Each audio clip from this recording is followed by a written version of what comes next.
আসসালামু আলাইকুম। আশা করি আমরা সবাই ভালো আছি। আমরা এখন বাংলাদেশের খুব দর্শনীয় একটা স্থান সাজেক ভ্যালিতে আসছি। রাঙ্গামাটি থেকে আমরা এখন আছি সাজেক ভ্যালি। তো সাজেক ভ্যালিতে জি খাগড়াছড়ি থেকে এখন আছি সাজেক ভ্যালি। আমি সাজেক ভ্যালির ছোট একটা ভিউ এবং জি তো সাজেক ভ্যালির সর্বশিখরে মানে বাংলাদেশের সর্বশিখরে মসজিদ হবে এটা। আমরা সেই মসজিদে আছি। তো আমরা এক এক করে এই ট্যুরের কিছু অনুভূতি সবার কাছ থেকে নিব। যে রাঙামাটি ট্যুর আমাদের সাথে করছেন মেহেদি ভাই।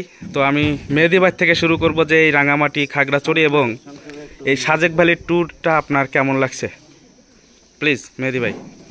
সর্বপ্রথম শুকরিয়া আদায় করছি আল্লাহ পাকের, যে আল্লাহ পাক আমাদেরকে সুস্থ রেখেছে। তার পাশাপাশি আল্লাহ পাকের সবথেকে বড় নিয়ামত, সবথেকে বড় দর্শনীয় স্থান রাঙামাটি। তার পাশাপাশি পরবর্তী দর্শনীয় স্থান হলো খাগড়াছড়ির সাজেক ভ্যালি। মোটামুটি আলহামদুলিল্লাহ অনেক এক্সপিরিয়েন্স হয়েছে এবং অনেক কিছু আল্লাহ পাকের নিয়ামত দেখতে পেয়েছি আলহামদুলিল্লাহ। যাই হোক, এরপরে আমি আসবো আনিসুর রহমান ভাইয়ের কাছে তার অনুভূতি নেওয়ার জন্য, প্লিজ। আলহামদুলিল্লাহ খুব ভালো লাগছে। রাঙ্গামাটি ওখানে আমরা একটা ছিলাম, একদিন ছিলাম ওখানে